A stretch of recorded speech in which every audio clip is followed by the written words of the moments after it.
парке обитает несколько тысяч бегемотов. Их вес может достигать 3 тонн.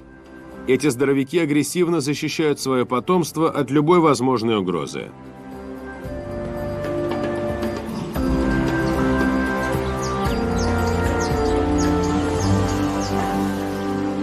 В середине прошлого века в Африке обитали миллионы бегемотов.